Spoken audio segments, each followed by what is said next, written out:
안녕하세요. 굿모닝 성공투자의 아침 김은수 앵커입니다.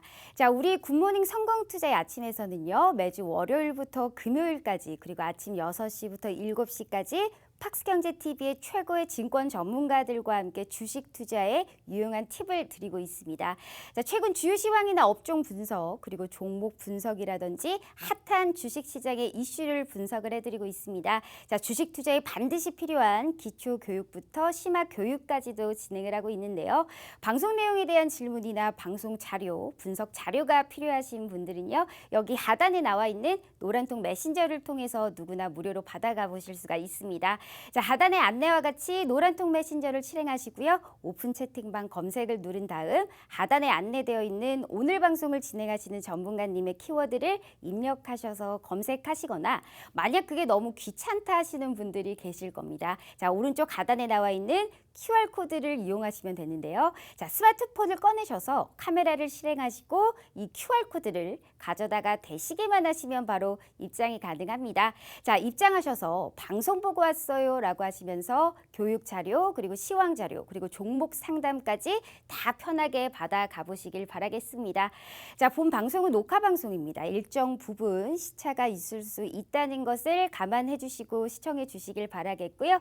자, 우리 굿모닝 성공투자의 아침에서는 팍스경제TV의 전체 증권 전문가님들 중에 수익률이 가장 좋은 메인 간판 전문가님들만 나오고 있습니다. 자, 오로지 수익률 상위 랭크자들만 이 굿모닝 성공투자의 아침에 출연할 수가 있기 때문에 우리 시청자 여러분들께 많은 도움이 되실 거다라고 믿고 있습니다. 자, 그럼 오늘 방송을 해주실 우리 전문가님 바로 만나보러 가실까요?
안녕하세요, 박건영 대표입니다.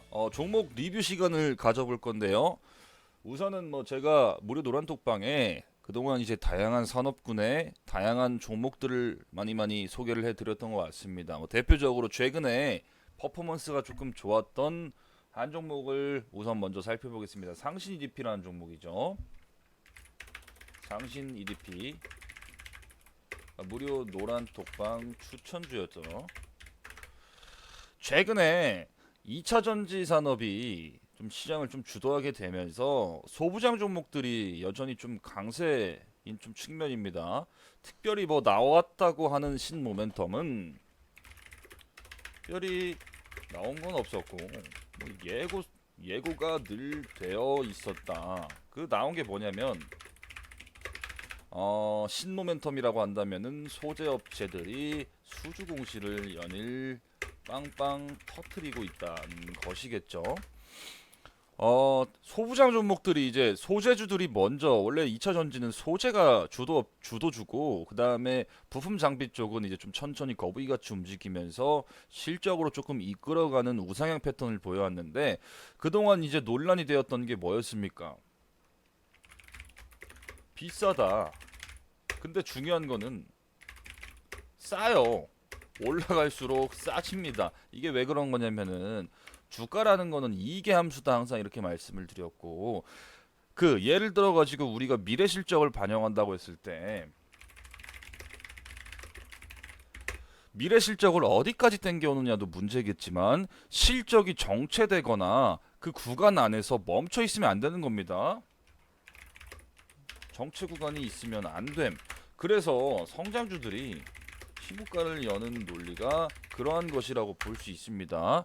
자, 최근에 제가 이제 2차 전지는 계속해서 이제 그 올해 4월 달부터 말씀드리면서 이거는 전혀 비싼 게 아니다. 언제 가냐의 차이지 속도나 방향성에 있어서는 그러니까 방향성에 있어서는 전혀 문제가 될 게 없다. 속도에 대해서는 조금 다를 수가 있다. 이렇게 말씀을 드렸죠. 이게 보면은 비싸다는 당위성을 시장에서 계속 증명을 해야 되는데 최근에 이제 LNF나 이제 에코프로 BM이 수주 소식이 나오게 되면서 그 당위성을 증명했다고 볼 수가 있거든요. 그래가지고 대표적으로 소개해드렸던 상신 EDP 같은 경우에도 최근에 2분기 실적이 상신 EDP 다시 2분기 실적 저조한 편인데 아니다. 왜냐면은 당초 예상했던 것이 50억에서 60억 사이였어요. EQ 실적이. 근데 여기서 실발표를 38억 정도 했습니다. 그러면은 결과론적으로 10억에서 20억 정도 미달된 건데 시가총액 2천억 하는 중소형주들은 분기 실적을 정확히 에스티메이트 하기가 힘듭니다.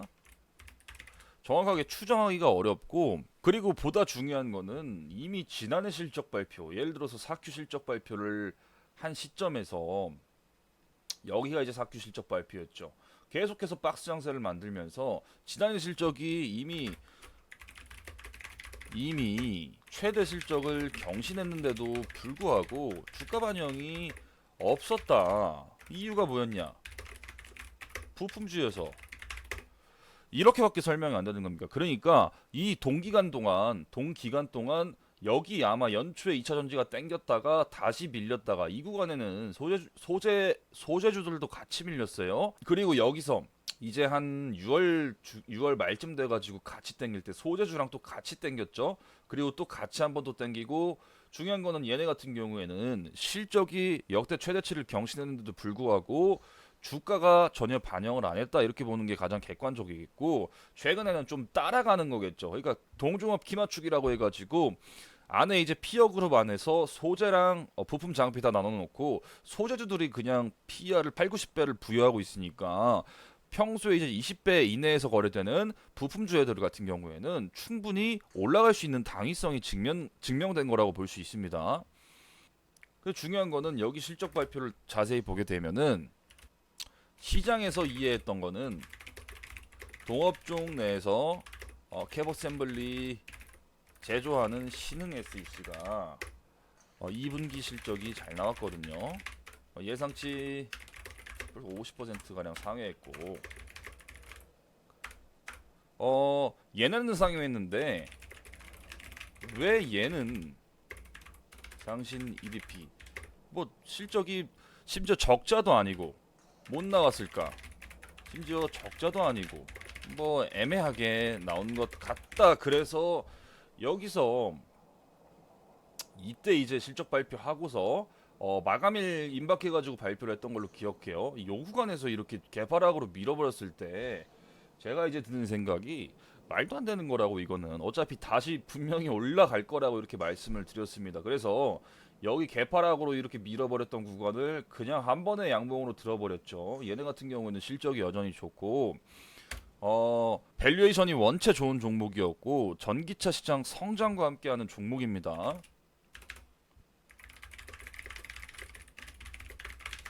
언제 올라가도 이상하지 않을 만큼 종목 자체가 건실했던 종목이라고 볼 수 있겠습니다. 과거에 상신 EDP가 국내 자동차 부품 회사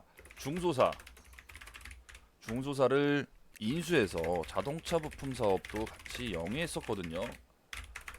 근데 이제 고객사나 해외 판로를 찾지 못해가지고 부품 사업 쪽에서 적전을, 이게 이제 천안 아산 쪽에서 뭐 신공장까지 만들면서 사업을 영위했었는데 적전을 오랫동안 한 4, 5년 동안 지속하면서 이쪽 부품 사업 쪽에서 아예 철수를 한 바 있다. 그 이유 같은 경우에는 보게 되면은 판로 개척, 해외, 그리고 고객사가 단방향적이었다는 거, 그리고 전방 업황, 자동차 업황이 지금이야 이제 뭐 친환경 트렌드로 엮어 올라가지만 과거에 이제 그 자동차 업황 같은 경우에는 내수에만 국한된 업황이었고 지금처럼 이제 강한 이제 모멘텀을 부여할 만한 그런 것이 없었죠. 조금 정체적이었다. 그래가지고 자동차 업황 또한 좋지 못했다. 이렇게 보시면 될 것 같습니다. 결국에는 이 회사가 2차 전지 소재를 담는 캔 이제 그 소재를 담는 캔 쪽으로 이제 좀 집중을 하면서 마켓 같은 걸로 보면 돼요. 그쪽으로 집중하게 되면서 삼성 SDI와도 물꼬를 텄다고도 이렇게 볼 수 있겠습니다. 그래가지고 법인이 이제 해외에 몇 개가 있는데 대표적으로 이제 헝가리 쪽이 해외 거점이고 라인도 이제 점차적으로 계속해서 늘리면서 늘어나는 이제 공급 물량에 대비하려고 이제 이 회사가 증설 계획도 어느 정도 의도하고 있는 것으로 보여집니다. 아직 시장에 밝혀진 건 없겠지만 자 우리가 전기차 시장을 한번 보게 되면은 8월 5일 미국에서 조 바이든 대통령이 2030년까지 미국 내 신차 판매 비율 중에 50%를 친환경차로 재편하는 행정명령에 서명했습니다. 그리고 이제 미국 환경보호국, 미 환경국 EPA에서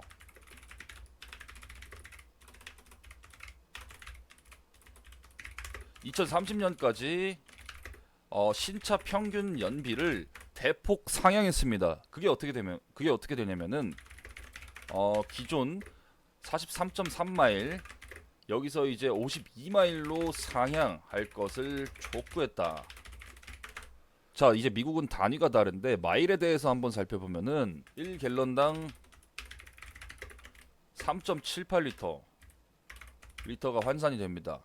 그러면은 43.3마일 기존 분량이었으면은 52마일로 상향한 거겠죠. 미국 중형차 기준으로 연료 탱크가 16갤런입니다. 우리나라 같은 경우에는 그 만땅 기준이에요. 만땅 기준. 우리나라 같은 경우에는 그 준중형 이제 중형 정도가 이제 한 50에서 한 60 정도의 연료 탱크를 가지고 있죠. 평균적으로. 그래가지고 이거를 보게 되면은 국내 연비 리터당 킬로미터로 환산한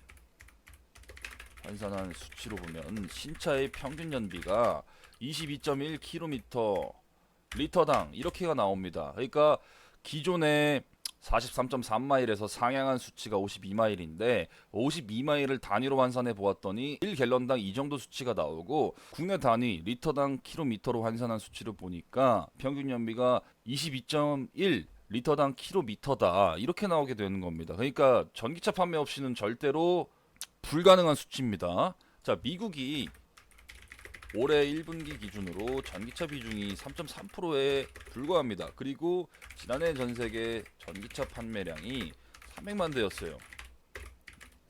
대략.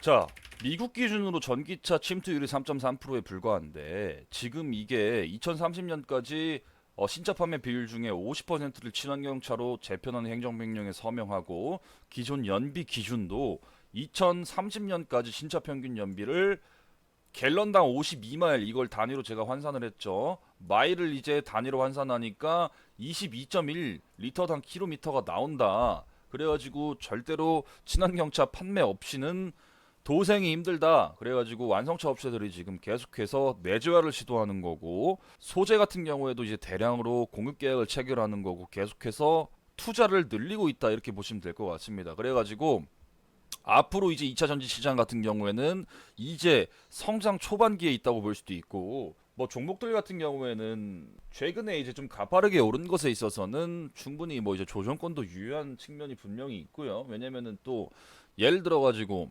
산업의 악재가 나올 수도 있습니다. 이게 뭐냐면은 과거 2017년도 18년도 2차 전지가 시장에서 부각을 받을 때 멀티플을 받으면서 갔거든요.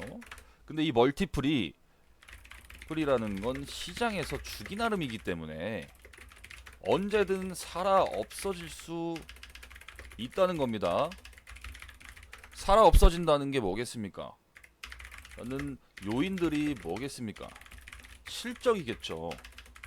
그러니까 그동안 2차 전지의 주가를 추산할 때 여러 가지 방법이 있겠지만 실적을 추산할 때 뭐 이러이러 해가지고 어느 정도 공급 계약이 규모가 예상이 된다. 근데 거기서 이제 밸류에이션을 추정할 때 실적이 올라가니까 주가도 같이 올라가겠거니 했는데 실적이 예를 들어서 이제 과거 2017년도 18년도를 놓고 보게 되면은 실적이 안 나왔어요. 안 나왔어. 그러니까 그때 당시에는 이제 수소차 같은 경우에도 2019년도에 이제 수소 경제 활성화 로드맵이 발표되기 전까지 수소차 같은 경우에도 테마로 움직였고 2차 전지 같은 경우에도 약간 2차 전지 같은 경우에도 테마성으로 퍼포먼 바 있습니다.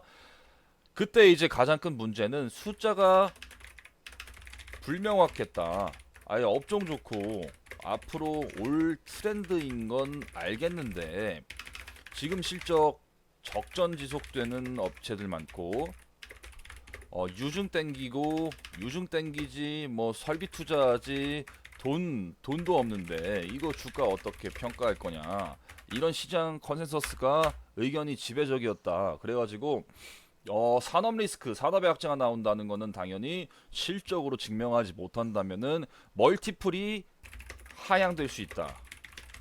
이거는 개별적으로 복귀를 분명히 해야 한다. 그래가지고 멀티플이 하향될 수 있다. 하향될 수 있는 논거가 뭐냐면은 예를 들어서 업종 내 대표주가 실적이 쇼크가 나온다거나 아니면은 뭐 2차 전지 기후가 있죠. 자, 이게 기후가 뭐겠습니까? 첫 번째 전기차 불나는 거, 전기차 불, 화재, 리콜. 두 번째 위에 설명드렸던 실적에 대한 당위성 증명. 왜냐면은 지금은 당위성으로 충분히 증명을 했다고도 볼 수 있고 앞으로 실적이 예를 들어서 꺾이는데 한두 번 꺾이는 거면 몰라도 세네 번 꺾이면은 거기서부터는 산업 멀티플이 하향될 수 있다는 겁니다. 기후 제가 이렇게 표현을 했는데 첫 번째 전기차 불화재 리콜. 아니 화재 난다고 전기차 안 만듭니까? 화재 난다고 전기차 안 만듭니까? 이거 2017년도 또 화재만 난다 하면은 ES 관련주 폭락했습니다. 지금 어떻게 됐어요? 장사일에 신고가를 거진다 열었죠. 그리고 2번 화재 불화재 리콜이 뭐 결국엔 한 사이클인데 리콜이 들어오면은 셀업체들이 타격이 있어요. 근데 지금 합작사 형태로 계속 기술 개발을 진보하고 있는 과정이기 때문에 리콜에 대한 걱정을 지금 할 단계는 아닙니다. 리콜로 인해서 비용에 대한 충당금이 생기면서 하향 우려가 있을 수는 있지만 이것은 그렇게 큰 기후는 아니다. 이렇게 지금 설명을 드리도록 하겠습니다. 자, 다음으로 이제 DI 동일이라는 종목이 있죠. DI 동일. 얘는 이제 양극박이라고 해가지고 양극박, 양극재 소재 감싸는 박을 만듭니다. 전체 공정 중에서 2차 전지 전체 공정 중에서 비율로 치자면은 한 2% 이내로 탑재가 되는 알박인 거죠. 알박 그러니까 소재로 들어가는데 이쪽이 납품할 수 있는 회사가 전 세계 6곳 정도밖에 없거든요. 그러니까 2차 전지 4대 소재 하면은 당연히 양극, 음극, 전해, 분리 이렇게 되는데 양극재가 보통 제조 원가의 40% 가량 차지하고 음극재 같은 경우에는 대략 한 10에서 15%, 그다음에 분리막 또한 10에서 15%, 그리고 전해액이 10에서 15% 차지하는데 여기서 플러스 알박이 이제 제조 원가의 2% 정도 차지한다고 보시면 될 것 같습니다. 음극에 감싸는 그러니까 알박하고 동박이라는 거는 이제 음극에 감싸는 동박이고요. 전지박 그러니까 일렉트릭 포일이라고 그러는데 대표적으로 뭐 SKC 같은 회사가 있죠. 그리고 여기 알박을 보게 되면은 알박 같은 경우에는 양극에 감싸는 알루미늄 박을 알박이라고 한다. 그러니까 당연히 소재 사용량 Q가 늘어나면 당연히 알박 사용량도 같이 늘어나는 구조겠죠. 그래가지고 최근에 알루미늄 가격이 올 1월 톤당 한 1,800달러 정도였던 게 지금 8월 기준으로 2,700달러까지 올라갔습니다. 급등했죠. 급등. 그래서 얘네가 이 재료를 반영해 가지고 여기서 주가 퍼포먼스가 굉장히 좋았다.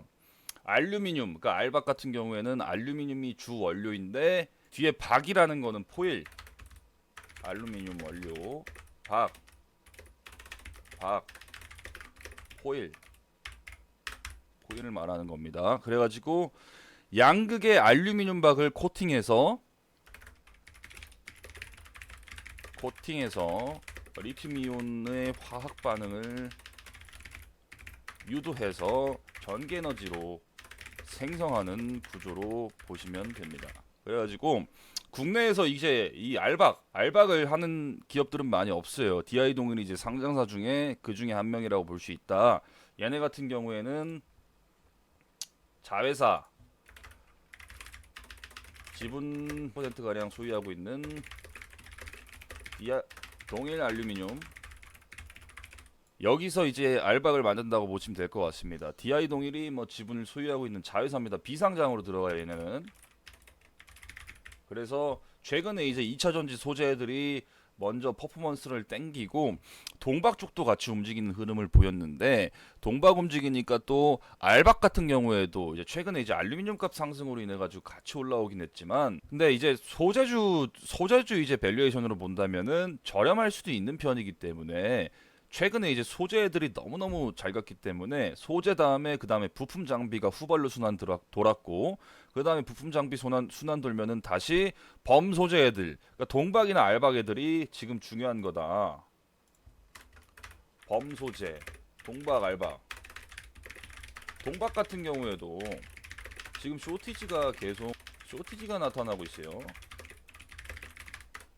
이쪽도 모멘텀이 나쁘지 않고, 알박 쪽도 모멘텀이 나쁘지 않은 범 2차 전지 소재 분야로 들어간다. 밸류에이션으로 친다면 전통 2차 전지 소재주에 비해서 저렴한 것이 사실이고 당연한 것이다. 왜냐면은 얘네 같은 경우에는 사실 용처가 그렇게 많지는 않기 때문에 비율상으로도 조금 낮은 편이기도 하고, 그래서 이제 순수 이제 소재주 애들보다는 확실히 시장에서 쳐주는 조금 값어치가 낮다. 그 대신에 퍼포먼스를 강하게 땡길 모멘텀은 충분히 탑재하고 있다, 이렇게 보시면 될 것 같습니다.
오늘 영상 교육 자료는 2차 전지 관련해서 영상을 조금 만들어 볼까 합니다. 지난번 레슨 때도 제가 설명드렸던 부분이 뭐였을까요? 바로 전기 수소차였습니다. 앞서 말씀드렸듯이 전기차, 오늘은 전기차를 살펴볼 건데 전기차의 가장 큰 목표는 배터리의 수명입니다. 그리고 충전 기술을 진보시키는 것도 당연히 전기차의 가장 큰 목표겠죠. 우선 2차 전지 관련주들은 다들 아실 겁니다. 2차 전지 소재로 들어가는 업체는 다들 아시다시피 뭐 에코프로 BM이나 그다음에 LNF, 그다음에 천보 등이 있겠죠. 대표적인 업체로 살펴본다면 4대 소재, 뭐 양극재, 음극재, 전해질, 분리막이 있는데 모든 부분을 다 설명하기에는 업로드 용량이 조금 막대하기 때문에 금일은 뷰 정도로 살짝 말씀을 드릴까 해요. 우선은 양극재를 생산하는 에코프로 BM. 양극재 같은 경우에는 2차 전지 배터리 성능에 가장 중요한 영향을 미치는 소재입니다. 소재주들의 현재 PER 기준으로 50배, 60배를 현재 넘어가고 있는데 이 현상은 이성적으로 설명하기가 매우 힘든 부분입니다. 그리고 소재주들이 대장이라고 한다면은 후발주의 부품 장비 업체들도 있겠죠. 물론 소재 업체들의 프리미엄이 성장성에 대한 부각, 그리고 양극재 업체인 에코프로 BM이나 LNF 같은 경우에는 2차 전지의 배터리 수명이나 그리고 어빌리티에 가장 중요한 영향을 끼치는 요소입니다. 우선 양극재는 2차 전지 배터리 성능에 가장 중요한 영향을 미칩니다. 소재주들의 현재 PER이 50배, 60배, 70배를 넘어가고 있어요. 이러한 현상은 조금 합리적으로는 설명하기가 힘든 부분인데 후발 애들 뭐 부품 장비 업체들도 있겠죠. 물론 소재 같은 경우에는 2차 전지의 배터리 수명 그리고 어빌리티에 가장 중요한 영향을 끼치는 요소이기 때문에 프리미엄을 막대하게 받는다고 생각하시면 될 것 같습니다. 양극재 같은 경우에는 보통 배터리 생산 원가의 40%나 차지하고 있기 때문에 배터리 제조사 입장에는 소재 관련 추후 내재화나 그리고 규모의 경제를 달성해야 합니다. 에코프로 BM 같은 경우에는 삼성 SDI가 합작회사 조인트 벤처를 설립하여서 협업을 현재 진행하고 있죠. 이전에 무려 4, 5년 전까지만 해도 배터리 소재 중에서 4대 소재가 차지하는 비중이 무려 80% 가까이 되었습니다. 그래서 생산 마진이 안 나와서 전기차 시장 개화 초기에는 해당 업체들이 대규모 증설을 하고 적자를 지속하면서 나중에 규모의 경제를 이룰 때까지는 안정화가 필요하다는 전망이 있었는데 이제는 점점 이게 눌려가고 있어요. 에코프로 BM 같은 경우에는 마찬가지로 캐파를 계속해서 늘려가고 있죠. 2020년 기준으로 연 6만 톤 수준에서 2025년까지 연 18만 톤으로 3배 이상을 늘려버립니다. 이러니까 멀티플이 붙을 수밖에 없습니다. 단순히 시장을 PER이나 여러 실적 데이터를 놓고 기업의 매력도를 추산해버리면 항상 사고가 매몰됩니다. 자, 그리고 다음 하나 업체를 더 본다면은 천보라는 기업이 있죠. 이 회사가 원래는 디스플레이, 반도체용, 전자 소재를 생산하는 기업이었습니다. 이게 당시 매출 비중의 거의 80% 가까이 육박했던 걸로 알고 있습니다. 예를 들면은 LCD판에 첨가제를 넣는 그런 소재를 생산하는 기업이었습니다.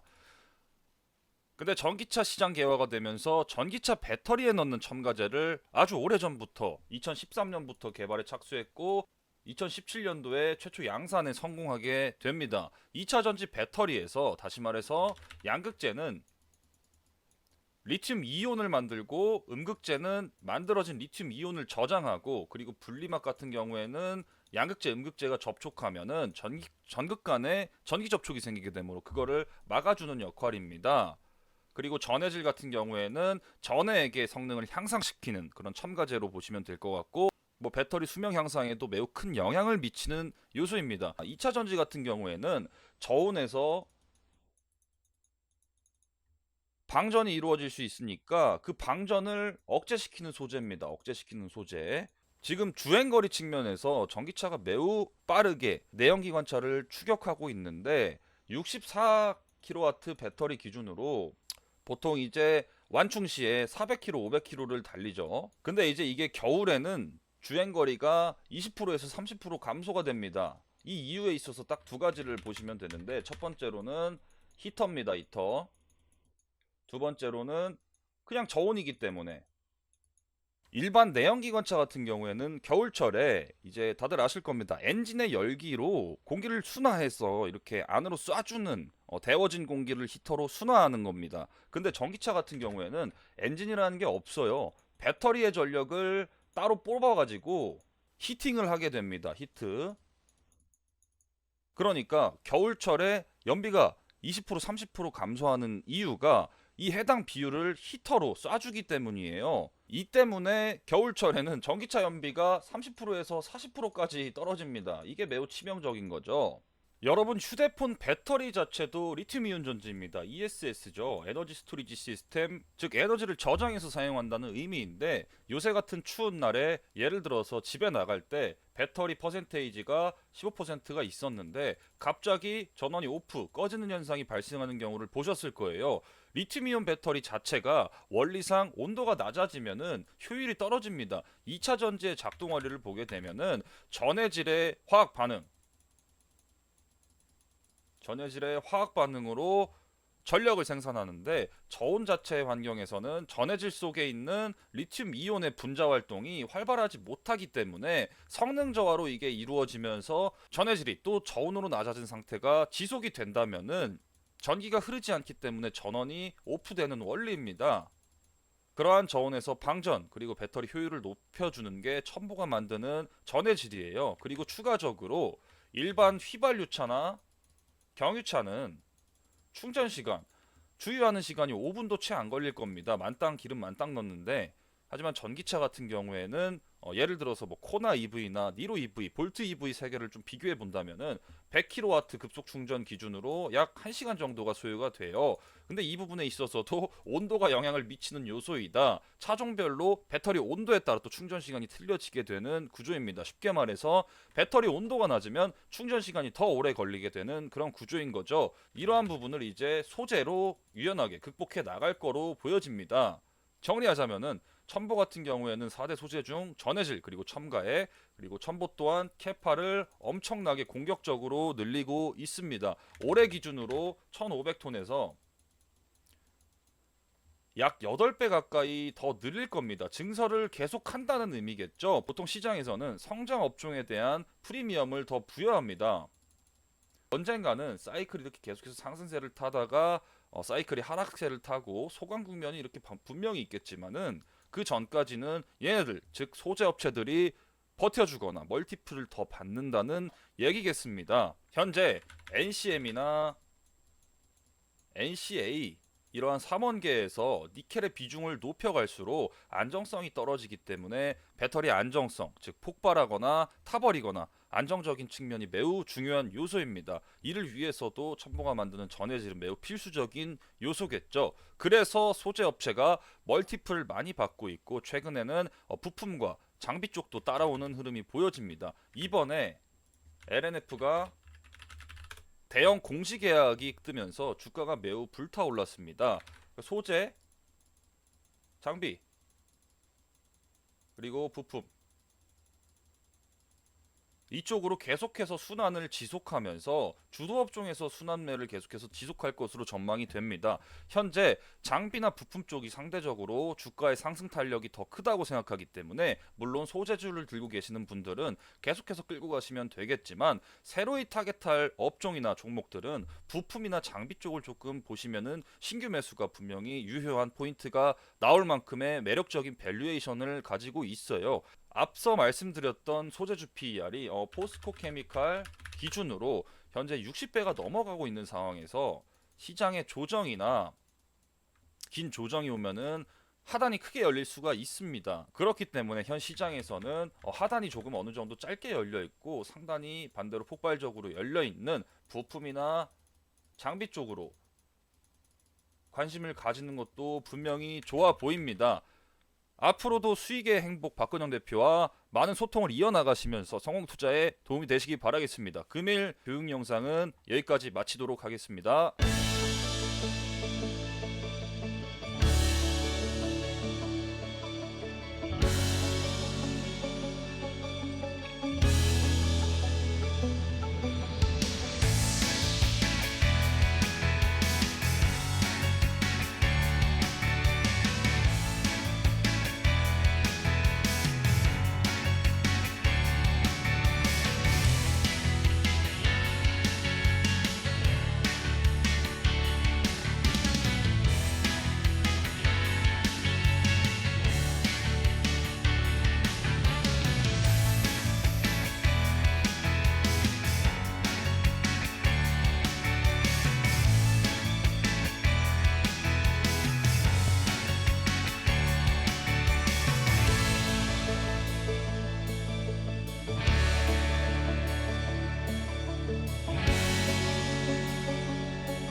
안녕하세요, 박건영 대표입니다. 오늘은 많은 분들이 질문해 주신 질문 내용을 토대로 영상을 만들어 볼까 합니다. 앞으로도 여러 컨텐츠를 기획 중임에 있으니까 오늘은 다소 쉽게 라이트하게 가볍게 살펴보겠습니다. 오늘 주제는 무상증자 관련해서 조금 살펴볼 건데요. 보통 이제 시장에서 아니면 투자자분들이 무상증자를 보통 이제 호재성으로 강하게 인식하시는데, 공부를 위해서 제가 케이스 한 개를 살펴보고 비교해 보려고 합니다. 자, 무상증자가 일단 뭐냐? 딱딱하긴 하지만 여러분들이 이제 증권 거래를 하면서 보유기업이 무상증자를 할 수도 있고, 그때마다 어떤 기준을 가지고 접근하는지에 대해서 알려드릴까 합니다. 무상증자는 쉽게 말해서 메모장에 조금 쓰면서 말씀을 드리도록 할게요. 무상증자는 쉽게 말해서 주식을 더 발행한다는 얘기입니다. 예를 들어서 총 발행 주식 수가 100만 주다. 100만 주인 기업이 있다. 이 기업이 무상증자를 한다. 증자 비율은 1대1.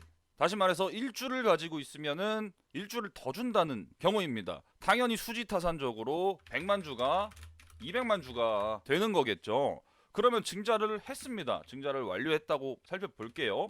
쉽게 설명을 드릴게요. 이게 회계 계정을 또 살펴봐야 되고 여러 케이스가 있고 아주 다양한 사례가 있기 때문에 정말 쉽게 설명을 해드리겠습니다. 사과를 예로 한번 들어보겠습니다. 사과를 한 개를 가지고 있던 사람이 사과를 한 개를 가지고 있으면 한 개를 더 준다고 생각해 봅시다. 그럼 1대1 무상증자로 비교할 수 있죠. 공짜로 준다는 개념이죠, 당연히. 근데 여기서 물음표가 생겨요. 공짜로 주니까 이득이 아니겠냐? 아닙니다. 결론적으로 무상증자란 주주 환원 정책의 일환이긴 하지만, 무상증자는 사과 한 개가 두 개가 되었지만 그 두 개가 다시 한 개 값이 된 겁니다. 즉 1만 원짜리 하던 사과를 한 개 보유하고 있으면 한 개를 더 줘서 두 개가 되는데, 그 대신 두 개 값이 한 개가 되는 겁니다. 이해가 쉽죠? 자, 우선은 현재 거래되는 가격에서 주가가 증자의 비율만큼 또 무상증자 이후에는 수정주가가 반영이 되어서 주식 가격도 떨어지게 됩니다. 결론적으로 주식의 시세가 변하지 않는 한 내 평가잔고는 똑같다는 의미입니다. 회계 계정을 살짝 살펴보면은 자본금이라는 게 있습니다. 자본금이라는 게 뭐냐면은 주식의 액면가 곱하기 유통 물량으로 자본금을 측정할 수 있습니다. 액면가가 500원인 기업이 유통 물량이 100주라면 5만 원이 자본금이 되는 겁니다. 무상증자라는 거는 다시 말해서 회사의 잉여금이 자본금으로 편입이 되는 거예요. 즉 돈이 한 주머니에서 한 주머니로 그냥 흘러가는 것 뿐입니다. 제가 항상 기본적으로 종목 펀더멘탈을 보시라는 이유가, 무상증자를 하는 기업이든 유상증자를 하는 기업이든 아주 다양한 케이스를 놓고 비교해 봐야지 우리가 조금 객관화된 정보를 알 수가 있습니다. 회사가 사업을 잘하고 있는데 무상증자를 하는 경우와, 예를 들어서 회사가 좀 삐리한데 무상증자를 한다? 케이스가 당연히 다릅니다. 무상증자는 기업의 호의가 아닙니다. 자, 이제 종목을 하나 놓고 한번 살펴볼게요. 대충 사전적 정의는 여기서 정리를 하고 너무 딱딱해질 수 있기 때문에 실질적으로 적용 사례를 한번 들어보면서 비교를 해보겠습니다. 우선은 지스마트 글로벌, 이 회사를 한번 볼게요. 현재는 거래 정지 상태입니다. 이 회사가 보시게 되면은 공시를 한번 살펴보게 되면, 자, 쭉 내려볼게요.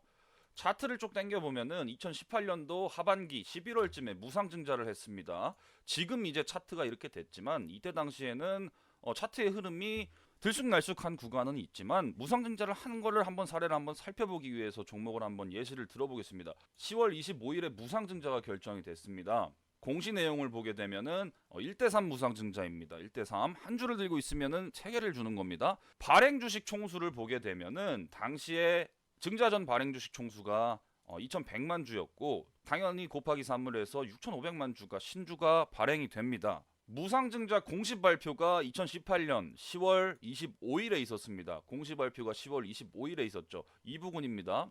장중에 고가 7 플러스 7%권을 양봉을 들어주면서 거래량이 매우 대량 거래가 터졌다는 것을 알 수가 있습니다. 그리고 무상증자의 상장일을 한번 보게 되면은 12월 3일이죠. 자, 그 뒤로 차트가 어떻게 됐습니까? 이때 당시 한 주를 들고 있으면은 3주나 주네, 무조건 호재다 들어가자 이런 아니란 생각을 가지신 분들이 지금 다 시체가 되었습니다. 이 기업이 엄청 골 때리는 게 그 이후 감자의 유상증자 폭탄이 계속해서 돌려졌습니다. 현재 이게 수정 주가가 반영이 되어서 현 주가로 보면은 당시 3만 원짜리가 현재는 휴지 조가리가 됐습니다. 거래도 못하는 상태죠. 지금 액면가를 보게 되면은 액면가가 500원이었던 기업이 액면가 이하로 떨어졌습니다. 여기서 기업의 사업 내용과 왜 적자를 지속했는지 이 부분도 당연히 살펴봐야겠지만 무상증자의 의도가 불순했다는 겁니다. 자, 즉 개인 투자자들을 유혹해서 1대3 무상증자 이후에 유통주수를 기하급수적으로 늘려놨습니다. 그 상태에서 대표이사가 물량을 넘기고 도망간 거예요. 원래 대주주의 지분율 변동 또한 우리가 살펴봐야겠지만 무상증자를 이용해서 차명으로 가지고 있던 본인 주식을 투기성 수급이 이렇게 몰릴 때 물량을 다 던져버리고 이제는 상장 폐지 기로를 밟고 있습니다. 내가 대표이사인데 100주를 가지고 있는데 이거를 어떻게든 팔려고 노력한 흔적이 매우 돋보이는 종목이죠. 이 회사가 과거에는 또 돈을 괜찮게는 벌었습니다. 근데 현재는 아니에요. 이때 당시에도 아니었고 사업을 접을 의도가 이미 있는 상태에서 보유 주식을 최대한 높은 가격에 끌어올려서 내다 판 것으로밖에 현재는 추측이 안 됩니다. 아주 다양한 케이스가 있지만 항상 유상증자는 악재며 무상증자는 호재다 이런 공식은 주식시장에서 매우 1차원적인 결과를 만들고 생각을 계속해서 정체하게 만듭니다. 제가 이제 다양한 사례를 추후 더 말씀드리겠지만 이 기업은 여러분들이 복귀하시기 매우 좋은 기업입니다. 과거 공시나 여러 증자 내용을 토대로 이 기업에 대한 불순한 의도를 우리는 알아채야 됩니다. 우리가 대표이사나 기업 내부자가 아닌 이상 항상 이런 기업은 무슨 의도를 가지고 있는지 예측을 계속해서 해나가야 되고 투자를 피해야 돼요. 이제는 현재는 휴지 쪼가리가 되어버리면서 당시 엄청 핫했던 종목이었습니다. 차티스트, 즉 차트만 보시는 분들은 아주 게으른 사람이에요. 세력이 어쩌네 저쩌네 하면서 소설을 또 쓸 겁니다. 자, 저와 반대로 생각하시는 분들의 입장을 한번 차티스트의 입장을 한번 볼게요. 자, 기본적인 용어 설명은 조금 생략을 하고 권리락 이전에 이 구간에서 매집을 해놨고 대량 거래가 터지면서 이후 매집을 쭉 진행하면서 권리락 또 이후에 주가가 큰 변동성도 없었습니다. 엄청 큰 변동성은 없었어요. 다시 말해서 증자 물량을 누군가가 팔지 않고 크게 들고 있겠구나. 그러면은 여기서 주가를 더 띄워서 당연히 물량을 팔겠거니 세력이라는 또 주체원을 갖다 대입하면서 이 종목에 세력이 들어있네 만회하면서 소설을 또 쓸 겁니다. 매집을 오랫동안 했다고 가정하고 여기서 중간중간에 또 매집봉이 떴다 이러면서 대량 거래를 또 언급을 하겠죠. 그리고 나서 권리락 이후에 큰 주가 변동이 없었으니까 다시 말해서 증자 물량을 누군가가 팔지 않고 크게 들고 있었구나. 그래서 이거는 주가를 더 띄워서 물량을 팔겠구나. 이렇게 생각하는 겁니다. 그리고 요 부분 증자 단가가 공시를 자세히 봐야겠지만 이런 부분에서 매수를 하고 기다리는 겁니다. 매수를 하고 권리락 이후에 들어가 보는 거죠. 주가가 큰 변동이 없으니까 사실상 당시에는 일봉을 놓고 보면은 요 구간까지 이제 현재로서는 결과론적으로 차트가 다 반영이 됐지만 이 부분에서 대기하고 있는 겁니다. 무상증자를 1대3이나 주는데 누군가 세력이라는 또 주체원을 갖다가 소설을 쓰면서 시나리오를 쓰면서 물량을 다 챙겨갔겠거니 차명으로 또 챙겨갔겠거니 하면서 여기서 들고 있는 거죠. 그리고 매수가 나갔겠죠. 근데 주가는 어떻게 됐습니까? 지옥 같습니다. 살아날 수가 없어요. 다 도망갔습니다. 회사 주인들이. 대표이사도 바뀌고 난리도 아닙니다. 세력이 있건 없건 제발 기술적 분석에 연연하지 마시기 바랍니다. 주식을 그렇게 배우다 보면은 언젠가는 깡통을 차게 돼 있습니다. 그렇기 때문에 제가 경각심을 가지고자 금일 참고집 영상은 이러한 내용으로 좀 라이트하게 준비해봤습니다. 결국에는 결론만 정리해 드리자면 여러분들이 이거는 숙제로 종목 복귀를 하시면서 이 기업의 불순한 의도나 공식, 과거 사업 내용 그리고 이후 유상증자나 감자를 한 의도에 대해서 자세히 살펴보시면 매우 재밌을 기업입니다. 결국에는 본인 차명 물량을 차명으로 보유했던 물량을 권리락 이전까지 처분하고 한번 처분하고 요 구간에서 처분하고 주가가 튀는 구간을 이용해서 1대3 무상증자를 이용해서 호재성으로 이제 인식하는 개인 투자들을 이용해서 그 시점을 이용해서 또 차명으로 또 매도하고 결국에는 모든 물량이 지금 개미들한테 가 있었고 그 기업을 들고 있던 개인들은 현재 상장 폐지 기로를 밟고 있으면서 마음을 엄청 졸이고 있을 겁니다. 회사를 아예 개인들한테 던져버린 거예요. 자, 이 부분을 쌍바닥 지지라고 들어가시는 분들은 매우 큰일 날 소리를 하는 거겠죠. 휴지가 되어버렸어요. 여러 종목의 무상증자 이후 다양한 케이스들을 각자 공부해 보시면서 투자의 식견을 넓혀가시기 바랍니다. 호재다, 악재다 단순히 1차원적으로 분류하시면은 절대 안 됩니다. 어떻게 보면은 최근에 들어오신 동학개미 분들이 무상증자나 유상증자의 개념 또한 모르시기 때문에 본인이 주식 좋다고 해서 샀는데 이게 호재인가요? 아니면 악재인가요? 단순히 이렇게 1차원적으로 생각할 게 아니라 아주 다양한 시나리오를 우리는 열어둬야 됩니다. 자, 오늘 영상은 무상증자 1편으로 마감을 해보았는데 투자에 항상 정답은 없습니다. 그러나 우리는 확률적으로 늘 이기는 매매를 구사해야 되고 또 추구를 해야 됩니다. 그렇기 때문에 테마주를 매매하실 때도 적어도 기본 재무 상태는 보시고 접근하시기 바라겠으며 남은 주말 잘 보내시기 바랍니다. 오늘의 영상은 다소 짧게 라이트하게 가볍게 만들어 봤습니다. 수고하셨습니다.